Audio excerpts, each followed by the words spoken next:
Hellbiker et Helldriver, nous y est. Ça y est, nous y est. Quoi? Nous y est. Comme on dirait si bien le même. Et on va aller voir ce que fait Alexandre. Je pense qu'il doit être sous le moteur. Oh, bah, nous avons quelqu'un qui nous accueille. Accueilli par Maya l'abeille. C'est là. Ouais.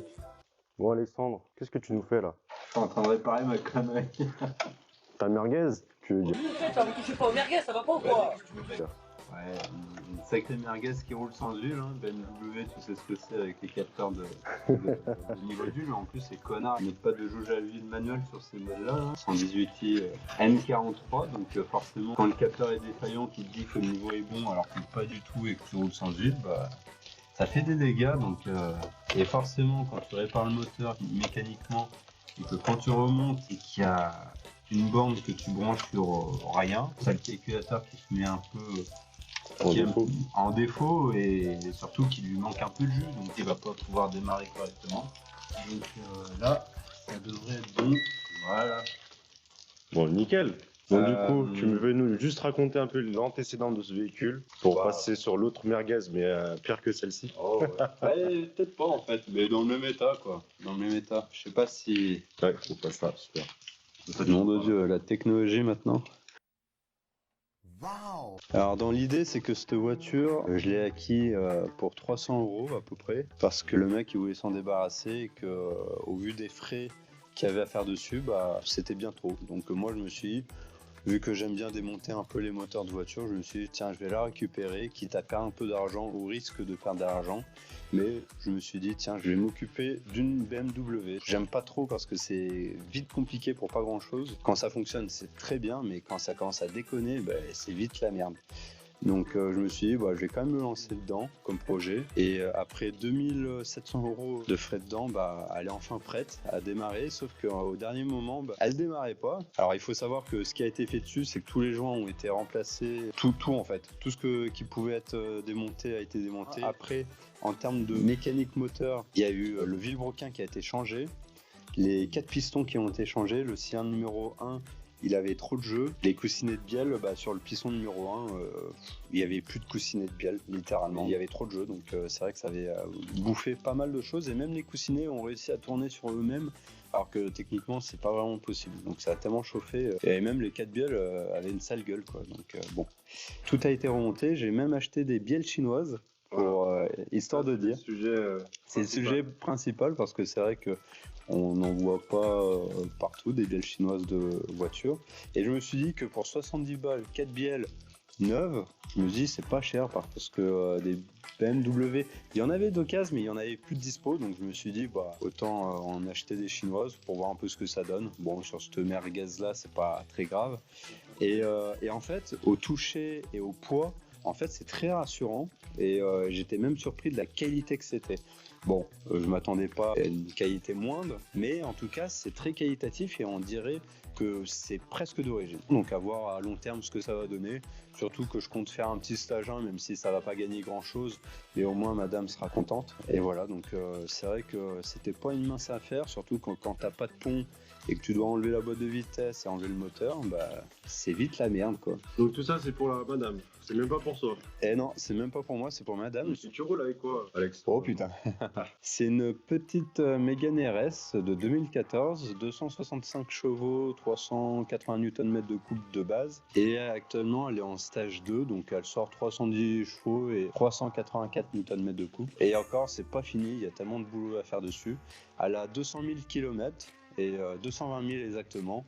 Le moteur a déjà été remplacé dans aux alentours des 80 000 km de l'ancienne propriétaire. Pour quelle raison, je sais pas. Un stage dessous ou pas? Ouais, elle a un stage 2, donc très classique sur ce modèle-là. Dans quelques années, pour un budget d'environ 10-15 000 €, j'aimerais bien forger le moteur complètement pour gagner un peu en puissance et en couple. Là actuellement j'ai une préparation qui m'attend chez moi, disque 370 mm, étrier de Mégane 4 RS avec du Ritavia, des CN Block Black Series et des suspensions B14 pour remettre un peu d'aplomb tout le châssis.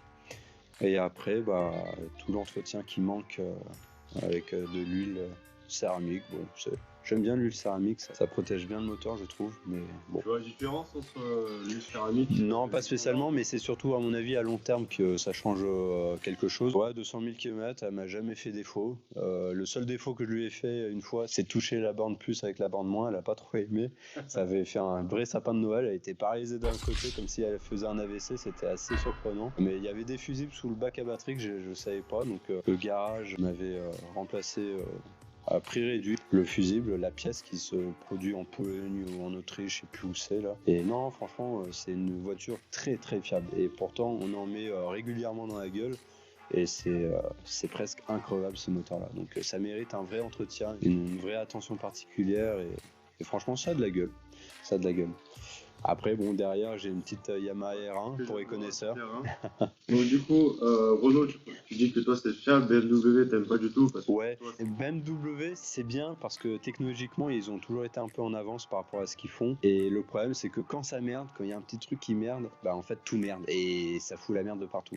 Alors que par exemple sur Renault, bon ça peut merder mais c'est très vite simple à réparer ou à trouver la panne. Bon sur certains modèles peut-être moins, mais en tout cas sur la Mégane RS, moi j'ai jamais eu de souci avec. Hein. on peut quand même dire que c'est relativement fiable. Ah oui, franchement, c'est hyper fiable. Hein. Et niveau châssis, pas un point de rouille, rien de bizarre en fait. Et que ça soit les vitres, que ça soit l'intérieur, c'est toujours fonctionnel. Il n'y a pas vraiment de bruit. C'est vrai que ce qu'on dit souvent de chez Renault, c'est quand on dit un nouveau bruit tous les jours, un truc comme ça. Donc, Si vous prenez Renault, vous repartez en vélo. ça peut fonctionner aussi, mais en tout cas pas sur Mégane RS. T'as essayé d'autres voitures à part la Mégane RS? Ouais, une Alfa Romeo Giulietta, 1,4 litre en 70 chevaux là, que j'avais fait un petit stage 1, 194 chevaux. Et franchement, c'était une voiture qui était sympa. Et c'était les premières phases et je l'avais customisée pour qu'elle ressemble à des phases 3 ou phase 2, je sais plus les dernières phases. Et c'est vrai que c'était une très belle voiture en soi. Mais le problème, c'est qu'il y a toujours des connards qui sont là pour te les voler, les bagnoles. Donc on me l'avait volé quoi. Tout simplement. Ouais, on me l'a volé il y a 2 ans, au moment où j'ai acheté la Mégane RS.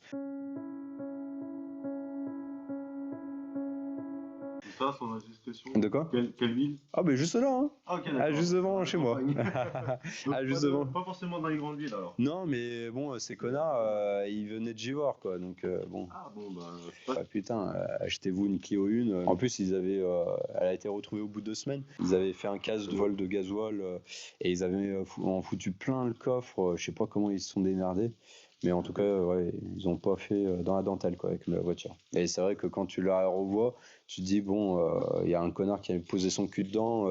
C'est comme je sais pas, c'est bizarre, c'est une sensation où t'as pas envie de retrouver ta voiture, mais d'un côté, t'as envie de la reconduire parce que c'est une super voiture, t'as mis des sous dedans. Mais en fait, t'as le cul entre deux chaises. Donc j'ai préféré carrément changer de modèle et repartir sur une bassine où là, je peux vraiment la faire évoluer et me faire plaisir sur circuit fermé. Ouais. Oh, super. Et puis, du coup, j'ai vu la Yamaha R1 qui est derrière, qui est cachée. Et ouais, j'attends ma petite passerelle là. Ok, Début février, je pourrai enfin la conduire et aussi me faire plaisir comme en voiture, en Mégane RS quoi. Et les abonnés doivent se poser la question, pourquoi as-tu choisi la Yamaha R1 et pas un autre modèle pour le A? Bah en fait, moi je veux toujours du sportif, donc j'ai roulé en MT-07, hein, classique. Hein. C'est nul, oulala. Ouais, bon, ça. Et en plus, c'est les premières générations où les suspensions sont nulles à chier, donc forcément ça aide pas. Et en fait, R1, elle m'a toujours tapé dans l'œil avec ses 2 yeux avant. C'est la version 2009 et avec le début du crossplane. C'est une crossplane celle-là? Ouais, c'est une crossplane, ouais. Et c'est vrai qu'elle m'a toujours tapé dans l'œil et blanche avec le châssis rouge. Ah, c'est un vrai régal, rien qu'aux yeux, on la remarque tout de suite. Même un non-connaisseur de moto est obligé de la regarder. Et pour moi, c'est l'une des plus belles motos. Après, il y en a bien d'autres qui sont tout aussi belles, mais moi, c'est un coup de cœur. Et j'ai pas de raison particulière, à vrai dire. Mais en tout cas, j'aime bien la position de conduite sportive et la gueule qu'elle a naturellement. Voilà. Et les dernières R1, ça te convient pas? C'est trop cher, c'est bien trop cher. Ouais, mais attends, esthétique, bruit, parce que c'est vrai qu'entre la 2008 et la 2010, le bruit du moteur change énormément. J'ai l'impression, enfin moi, dans mon cas personnel, j'ai l'impression que c'est un bicylindre. Le bruit. Alors, c'est vrai que le bruit il change et les premières générations de R1 ou de R6, c'était des carburateurs, donc c'est pas le même son, c'est pas le même ressenti que les crossplanes. et avec l'injection directe électronique. Donc je trouve que maintenant il y a tellement trop d'assistance qu'en fait c'est même plus une vraie moto, c'est trop d'électronique, c'est trop bardé et moi ça m'intéresse spécialement. Et la face avant est moins agressive je trouve, même si c'est une très belle face avant, mais elle est moins agressive Que les anciennes. que les anciennes, ouais. Ok. Donc Après qu'il a perdu son autre phare. ouais, c'est ça, ouais. C'est vrai que ça, c'est un peu plus agressif. Mais en tout cas, après c'est vrai que si je pouvais l'acheter, oui, j'aurais peut-être pris l'une des dernières versions. Mais au vu du prix que j'ai acheté à 7 000 €, 50 000 bornes, je m'en tire pas trop mal, surtout que maintenant ça commence un peu à côté. Bon, merci beaucoup Alexandre. Pour vous expliquer un peu la nature du projet, c'est parce qu'en fait on s'est beaucoup posé des questions. Aujourd'hui les pièces deviennent de plus en plus chères et que forcément il n'y a pas tout le monde qui ait les moyens de se payer des réparations ou de s'acheter des pièces tout simplement avec des pièces d'origine. Et on s'est posé la question, qu'est-ce que ça fait de réparer un moteur complet juste avec des pièces AliExpress? Et justement, c'est tout là que ça va jouer. Et on va tout de suite passer à vu ce que tu as fait sur le véhicule de la BMW que tu as acheté, mais également sur mon véhicule que j'ai acheté. C'était où? À Saint-Priest? Non. Non, Saint-Étienne, excuse-moi. À Saint-Étienne. J'ai acheté ça à Saint-Étienne. Grosse chose que je devais jamais le faire parce que je ne savais pas à l'époque, j'étais assez jeune et que je ne connaissais rien du tout en mécanique. Et deuxièmement, c'est malheureux de le dire ça, mais c'est un gars des pays de l'Est et moi je suis pas un gars qui va faire des amalgames ou comment on va dire ça? Des préjugés. Des préjugés sur la personne qui va vendre tel ou tel véhicule. Et pourtant, il m'avait dit à peu près les défauts, mais pour moi c'était des défauts minimes, mais j'avais pas vu les autres défauts qu'il y avait. Et surtout que BMW, comme il a dit, c'est un peu les débuts de l'électronique chez BMW, surtout l'année 2005 que j'ai, c'est une 120i de 2005, moteur N43, N46. N46. Toi, c'est la E87, je sais plus de quelle année. Toi, c'est E87 120i, il me semble. Ouais. Toi, c'est 120i E87, donc je sais pas si en 2000. Ouais, de 150 chevaux, il me semble. Avec 150. 150 toi 150 chevaux. Ouais, c'est ça, avec le système Vanos, variation d'arbre à cam avec le. Ouais, je sais même pas comment ça s'appelle, je suis une merguez en BMW. C'est la Valvetronic là que tu parles. Ouais, exactement, Voilà. la Valvetronic. Servo moteur de chez BMW, c'était les premières générations. Là, celui qui l'a réparé, c'est le même base moteur, c'est la même. Sauf que c'est la version V2, en fait, une version améliorée. Ouais, après, c'est vrai que lui, il a une BMW E87. Celle que j'ai travaillé dessus, c'est la E81. Et en fait, elles ont le même problème, c'est le tendeur de chaîne qui est trop fragile ou la chaîne qui est trop fragile, je sais pas trop comment ça marche. Et en tout cas, il y a une désynchronisation de la chose. Et en plus, lui, il a roulé sans huile, donc ça a foutu vraiment la merde. Ça a même coupé le capteur PMH qui était dans le moteur, donc il devait y avoir un peu de ça qui l'a fait tomber en panne. Et lui, c'est la désynchronisation des arbres à cam, dû au tendeur de chaîne qui a foutu la merde. Donc en fait, je pense qu'il n'y a aucune génération qui est vraiment à épargner. Et en tout cas, moi, je vois surtout ça sur série 1. Après, sur les autres modèles, les séries IF, quels autres modèles de BMW à avoir. Mais en tout cas, c'est le tendeur qui est trop faible. Et même, il faudrait presque le changer pour être tranquille tous les 80 000, 90 000 km pour pas justement que derrière la chaîne elle casse tout le guide en plastique derrière et pour éviter de tout changer. Et il faut savoir le faire. Et il faut savoir prendre son temps. Et moi qui suis pas un grand connaisseur de BMW, avec des tutos sur internet, on y arrive très bien. Mais en tout cas, ouais, tu as exactement eu le même problème que sur celle-ci. Et c'est vrai que c'est un peu leur maladie chez eux. Et toi, je sais pas encore ce que tu as eu sur ta voiture pour qu'elle retombe en panne. Parce que je lui ai changé sa distribution il y a peut-être un an, ouais. Il y a un an, ouais. Il y a un an. C'est ça, il y a un an. Et après, il est retombé en panne. Mais pour quelle raison, ça, je sais pas encore. Et c'est vrai que je l'ai conduite un peu pour la déplacer vite fait, mais c'est pas joyeux. Et c'est vrai qu'il y avait la limaille dedans. Et vu qu'il avait déjà roulé sans huile, est-ce que derrière, malgré que son capteur lui dise qu'il était plein, est-ce qu'il était vraiment plein? Est-ce qu'il était vraiment à ras du niveau? Ça sera la surprise en le démontant et ça sera très intéressant de voir. Du coup, on va en parler justement dans une prochaine vidéo. Là, on vous explique la nature du projet. Aujourd'hui, sur les réparations qu'il a fait sur la BMW, la 118i, il a tout remis d'origine, c'est-à-dire tout ce qui est pièces, c'est assez d'origine, sauf, je crois que c'est les pistons, c'est ça? C'est les bielles que j'ai achetées sur le site chinois. Après, il y avait des bielles d'origine. C'est un site internet, il me semble en Grèce, si je ne me trompe pas, qui propose des pièces d'occasion BMW où ils décortiquent tout le moteur, ils les revendent. Et ce qui est bien avec le site internet, c'est qu'ils vérifient toutes les cotes des pièces, c'est-à-dire qu'ils ne vendent pas des pièces usées. C'est-à-dire que c'est des pièces qui ont servi, mais qui sont encore dans les tolérances. Et ça, c'est bien parce que si on cherche des pièces d'occasion, et c'est vraiment pas cher. Et le vilebrequin plus ses 4 pistons, le piston il coûte 15 € et ça reste dans. Bonjour. Et ça reste dans la norme, donc c'est très intéressant. Mais dans l'idée, c'est que les pièces BMW de base coûtent très cher. Et c'est vrai que là, le budget était de 2700 € pièce de frais dedans. Donc là, on va voir justement avec combien ça va coûter réellement avec des pièces chinoises. Et ça sera intéressant de voir la durée et de savoir si ça va bien marcher ou si ça va très mal marcher. Et on comparera aussi les valeurs d'usinage, s'ils sont conformes ou pas en tolérance dans leurs pièces qu'ils livreront d'AliExpress. Et c'est vrai que sur Internet, on n'a pas assez de retours, savoir la durabilité de ces pièces-là. Même si moi, lorsque j'ai mis des bielles chinoises, c'était assez qualitatif, c'était assez rassurant. Mais à voir si l'ensemble, les packs qui existent, bielles, pistons, vilebrequin, joint de culasse, avec tout le pack de joints, voir un peu ce que ça donne. Voilà, donc vous avez compris un peu la nature du projet. Là, on va essayer de voir si, je pense qu'il avait un petit souci de démarrage sur cette voiture. Pour vous expliquer un peu, il avait fini le véhicule, comme il avait dit précédemment. Là, il avait un souci de démarrage. Je pense qu'il a trouvé, d'après ce qu'il dit. On va réessayer de redémarrer pour voir si ça marche. Donc le problème qu'il y a eu sur la voiture au démarrage, c'est-à-dire que la voiture démarrait, enfin je veux dire tournait, mais elle démarrait pas. Donc le principal souci, c'était à la valise, c'était le DME, ce boîtier-là, si je me trompe pas. Donc il y avait pas mal de codes erreurs liés à ça. Et je me suis dit, soit c'est un fusible qui a lâché pour l'alimentation du DME, soit c'est autre chose, un problème aussi dedans, électroniquement parlant, s'il était dans un sale état ou pas. Donc j'ai tout démonté, j'ai regardé, il n'y a rien de choquant. Et en fait, quand j'ai mis pour vérifier s'il n'y avait pas de court-circuit entre le plus et le moins, j'ai remarqué que la masse du DME, en fait, n'était pas du tout à la masse du véhicule. Donc ça, c'est pas bon. Et au remontage, comme on peut voir, il y a une masse ici, la tresse métallique qui va au moteur, et il y en avait une autre qui partait de la boîte du DME, et je l'avais branchée sur une borne qui n'avait pas d'écrou, et bête et méchant, je pensais que je l'avais perdu, mais en fait non, il n'y en avait pas de base, donc je l'avais raccordé bête et méchant ici, alors qu'en fait finalement il fallait que je la raccorde avec la masse du véhicule.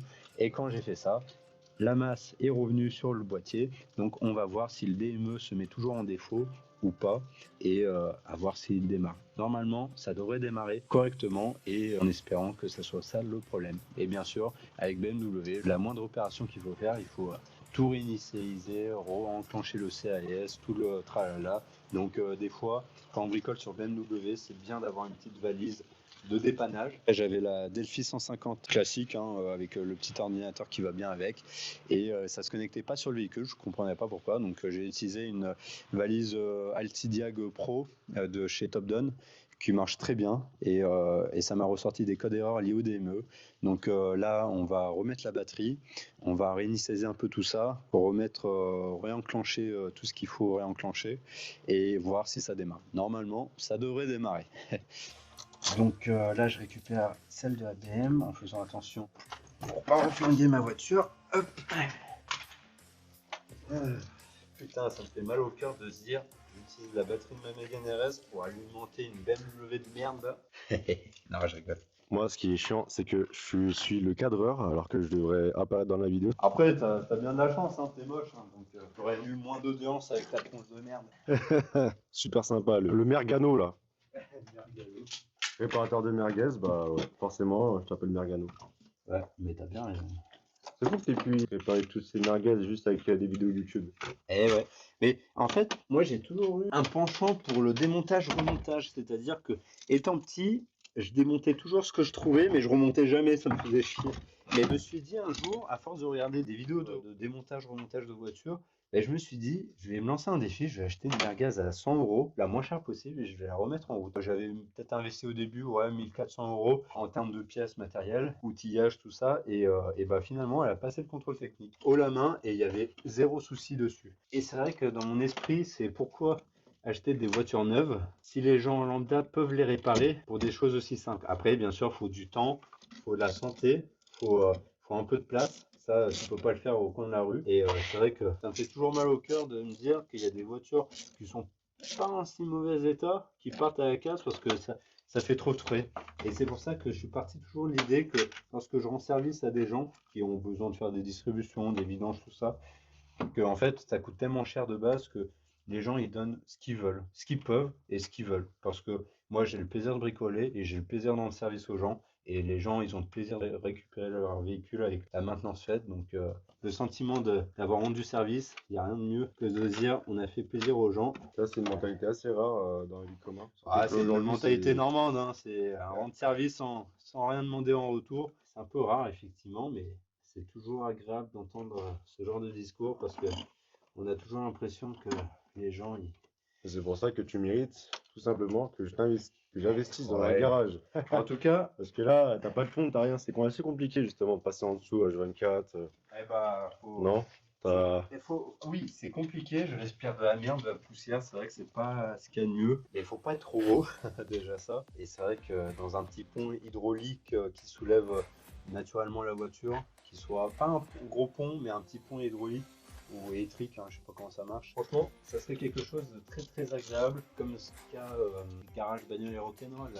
C'est sur ces vidéos-là d'ailleurs que j'ai commencé. C'est grâce à ces vidéos très simples, mais très efficaces, très claires, que j'ai commencé un peu la mécanique et je l'en remercie énormément et son petit côté rock'n'roll, j'adore ça. Bon, du coup, ça reste ce qui change chez BMW, c'est ça, c'est que vous avez la batterie, bah, comme vous avez pu le voir, voilà, je vais pas vous montrer parce que c'est un peu noir, mais la batterie elle se situe dans le coffre et ça c'est relativement chiant, je trouve, mais à la fois assez ingénieux parce que voilà, bah, tu sais que tu as de la place quoi. Et là on se retrouve pour, bah, il va brancher la valise, regardez si tout est ok.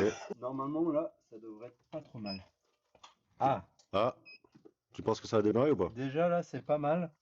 Merde, c'est quoi qui fait ce bruit? Green wire. In 3.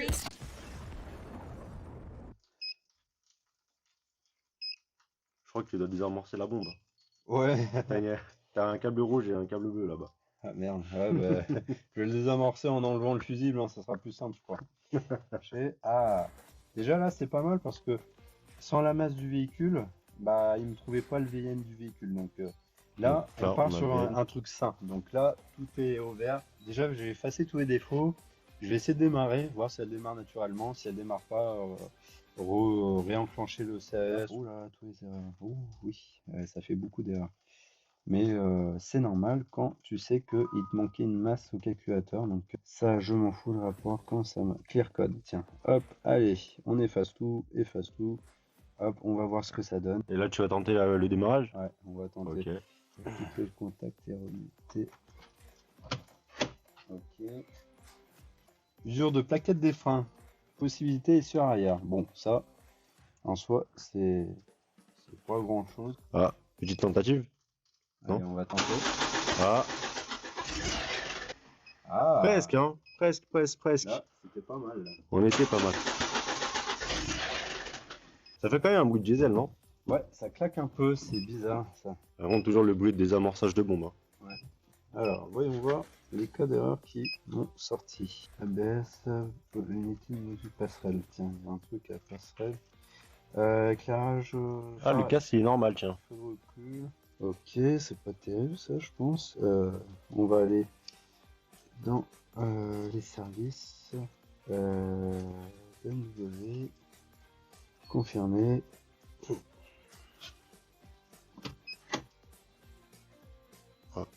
Bon. Après, vous voyez, à l'intérieur, c'est assez sain. C'est une 3 portes. Plutôt sympathique. Voilà. Hop. Ah, c'est pas mal l'arrière, hein. C'est en rouge. On y était presque. Mais ça faisait ça Non, ça faisait pas ça avant. C'était. Là, c'est mieux. Tu penses que si tu essaies de le forcer, ça va faire un truc ou bien c'est pas recommandé? Non, c'est peut-être pas terrible. Ah, C'est bizarre. Ça. on y était presque.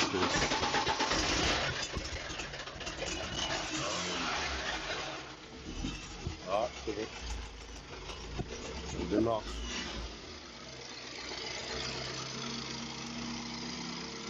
Ça y est, ça fait un bruit. Ça fait un bruit d'essence. Bon, voilà, elle a démarré, c'est plutôt cool. Ah, il y a un peu de fumée. Un peu, pas mal de fumée.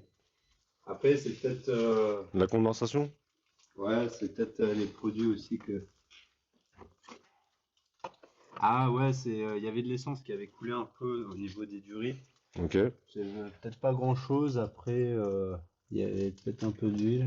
Et là, tu peux faire un petit barbecue, là, vu comment ça fume pas mal. Ouais, mais ça arrive souvent, ça. Enfin, quand tu mets un peu de produit pour nettoyer. Bon, en tout cas, c'est une bonne nouvelle qu'elle puisse démarrer. Ta copine, elle sera très contente. On va essayer de redémarrer pour voir un peu ce que ça donne. Petit redémarrage. Bon, c'est assez incroyable. Je veux dire qu'il y a quand même une pièce à l'intérieur qui est totalement chinoise. Comme vous l'entendez, hein, elle tourne plutôt rond. Démarre au quart de tour. Et en fait, comme je vous le répète, la nature du projet, ça va être la même chose, mais sur la mienne, où le moteur sera complètement d'origine chinoise. Donc, toutes les pièces intérieures. Tu penses que c'est pas peut-être la pompe là vide? C'est une pompe à vide, c'est ça? Non, la pompe à vide elle est derrière. à pression. Mais non, ça vient pas de là. On dirait que ça vient plus de l'échappement, mais bon, l'échappement. L'extincteur au cas où. On va prendre l'extincteur. Petite autre moto qui est juste là. C'est quoi comme moto celle-ci? C'est une Phaser 1000. Ok. Ah oui, c'est vrai. Moi j'avais comme première moto une SVS 650. Et son concurrent direct chez Yamaha, c'était la Phaser justement. Bon, pas la 1000, mais c'était en version 600. Vu que sur le véhicule, j'avais défapé le pré-catalyseur qui est sur le véhicule, il était tout cassé, il était tout détruit. Donc j'ai enlevé le pré-catalyseur. Il y a toujours le catalyseur sous la voiture, mais le pré-cata il est vide. Donc j'ai mis une sonde lambda de l'heure. Ouais, c'est vrai que ça fume un peu. Hein. On va voir. Ah, elle change de bruit là. Il fait un changement de bruit. Il a l'air de faire moins de fumée là. Ouais, ouais. Qu'est-ce qu'il fait? Qu'est-ce qu'il fait, monsieur? Madame Maya. Madame Maya. Ah, ah. Ah bah voilà. Oh, bravo, Madame la Reine. Que puis-je faire pour vous? Ok, je m'en vais. Bon, on dirait qu'il y a moins de fumée. Ouais, après, vu que ça a été j'ai ouvert le pré-catalyseur et qu'il a été refermé, est-ce que les soudures elles sont bonnes, elles sont correctes? On dirait qu'on voit encore un peu de fumée qui sort, mais est-ce que c'est du WD-40 ou autre chose qui...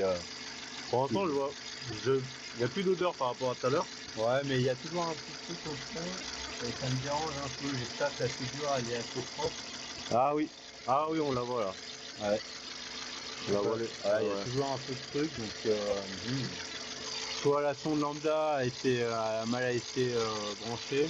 Il faut savoir un truc, c'est que ma BMW, elle a la même fumée en fait au niveau du moteur. Et je pense que ça doit être l'une des causes où mon moteur a complètement déraillé. Ah. Très beau bruit.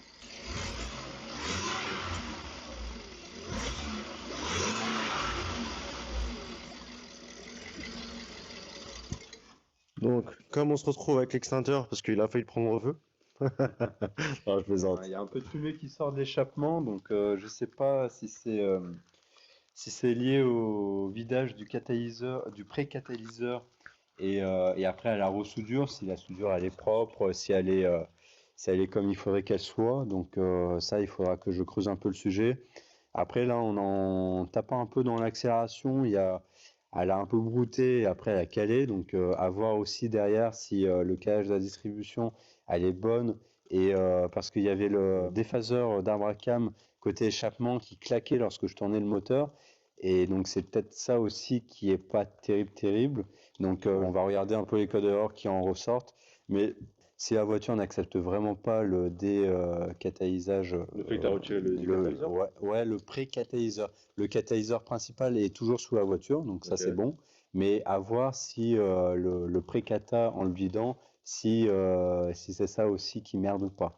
À voir. En tout cas, là elle démarre, c'est une très bonne chose. Elle fait de la fumée, pour quelle raison, je sais pas encore. Et voilà. T'as vu que la fumée, c'est exactement la même fumée que j'ai sur la BM. Enfin, tu te Ah souviens ouais? que je te montrais J'ai Ah le ouais, même- c'est la même c'est fumée. le même endroit. Bon, Par contre, si tu vois bien, j'ai la pompe à vide qui est justement à cet endroit-là. d'accord. Parce que là, je crois que t'as une pompe à vide qui est Ouais, quelque pompe à part. vide, mais c'est pas ça qui fait la fumée. Ok. Ouais. Et du coup, ouais, je vais vous montrer ça dans une autre prochaine vidéo sur le véhicule noir dès qu'il aura fini cette La- BMW. Mm. Et en fait, on va essayer de vous montrer un peu l'évolution du projet, de ce que ça donne avec les pièces à nos amis chinois, AliExpress. Au vu du son, ça a l'air de bien tourner, enfin, surtout que c'est des bielles chinoises, ouais, et c'est assez surprenant en fait. J'espère qu'elles n'ont pas déjà lâché au premier démarrage. Bon, je pense pas, parce que je pense que tu as dû voir. C'était assez lourd ou pas? Mais c'était le même poids à peu près. Au ressenti, franchement, tout pareil, tout pareil. Sauf qu'elles étaient pas rayées. Elles étaient nickel, elles étaient propres. Non, franchement, il n'y avait rien à dire au niveau bielle chinoise. Mais moi, je soupçonne peut-être le déphaseur de rapport à cam et niveau échappement qui peut déconner. Et ou alors le pré-catalyseur vidé qui fait pas, bon, qui fait plus son taf, ce qui est normal, mais la voiture ne comprend pas trop. Donc peut-être un réapprentissage quelque part à faire par rapport à ça. Il faudra que je vois avec la valise un peu ce que ça donne et ce qu'on peut faire en retour. Voilà. Donc il y a encore un peu de travail, mais au moins elle démarre maintenant. C'est pas mal. Super. Donc merci beaucoup de nous avoir regardés. N'hésitez pas à nous suivre, à abonner sur la page, appuyer sur la cloche pour suivre justement l'actualité. Et je vais vous afficher sur la bio l'Instagram de notre cher ami qui est ici. Il fait aussi des rassos. Si vous voulez le rencontrer également, il fait des rassos dans les alentours de Lyon. Et merci. Mais avec plaisir, en route pour de nouvelles emmerdes BMW avec la tienne. C'est vrai que je me suis dit, ça y est, je m'en sors bientôt avec la blanche. Et bah non, il me refile la sienne qui tombe en panne. Donc, Nouvelle merguez. nouvelle merguez. Merguez Ça- ou chipot? Bah, merguez, c'est meilleur. Donc, enfin, moi, je préfère merguez. Donc, on va dire chipot. Chipot à la table. mais- C'est encore pire. Ouais. Merci beaucoup. Choose les Hell Biker et Hell Driver. Choose.